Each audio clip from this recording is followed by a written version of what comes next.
Si Risa Hontiveros nagmamakaawa na raw para gawing pambato sa 2028 elections. Nako, pagbigyan nyo na yan.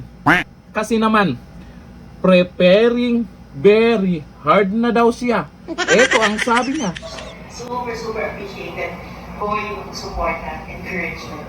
What? So, where am I now in the decision-making process by way of preparing to answer that question that was raised here sa Iloilo 2 months ago?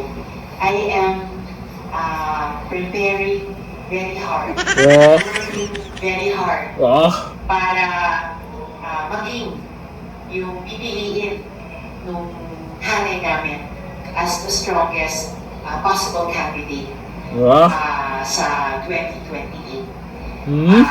Ang lagi kong sinasabi, isa lang. That's why I'm preparing and strengthening myself. Dahil kung lumabas na ako yung pinakamalakas na pwede kumandidato mula sa hanay namin, then kakausapin ko yung mga kaupon, yung mga kaalyado sa hanay namin. Oh, ito yung indicators na ako yung pinakamalakas. 0.01, pinakamalakas. Yan na bang maging pambato nyo? Mga pink ina?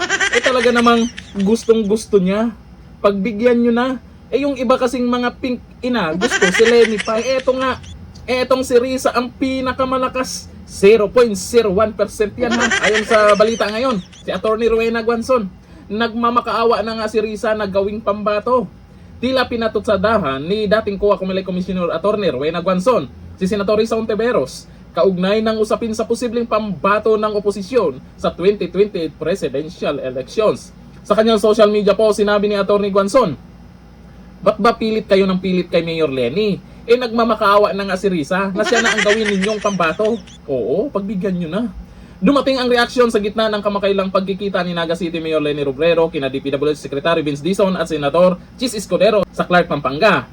Gayunman, hindi nilinaw sa mga ulat kung ano ang aktual na napag-usapan ni Robredo, Dizon at Escudero sa kanilang pagkikita, at wala ring kumpirmasyong may kaugnayan ito sa paghahanda para sa 2028 elections. Ganito na lang. Hindi namang pareho kayong tatakbong pagkapangulo. Para lalong sasakit ang ulo ng mga pink ina. Bandang uli, pag ganyan, ito, kita nyo naman kay Risa, talagang gustong-gusto niyang tumakbo bilang Pangulo ng Pilipinas. Tapos, itong ibang mga dilawan, mga pinklawan, ay iba yung gusto nila. Abay, bandang uli, sila din ang maglalaglagan dyan. Malamang. May ibang dilawan, nako, gustong si BP Sara. May mga dilawan na gusto si BP Sara. Ito, si Atty. Rowena Guanzon. Kay BP Sara siya. Pero sana naman, pagbigyan nyo po itong 0.01%. Sayang naman yung paghahanda niya. Sayang naman yung nagpapalakas na nga siya. Preparing very hard. Kailangan mo yan, Risa. Ayon dito sa mga nagkomento, sabi ni Malone Tuna si Mako, 0.01% lang. Wag nyo ilalang yan. Kahit papano may boboto din dyan. Sabi ni MC Castle, si Risa, kasi sobrang atat yan maging presidente. Malamang. Sabi ni Jet Manubag, kahit sino pa sa dalawa, di naman yan mananalo. Real talk yan. Kaya ngayon pa lang, sila-silang magkakampi, hindi na alam kung sino ang gawin nilang pambato. Pero itong si Risa, walang atrasan to. Naghahanda na siya. Mahiya naman yung ibang mga kakampi niya na iba yung gustong patakbuhin sa hanay nila. Ay, itong si Risa na.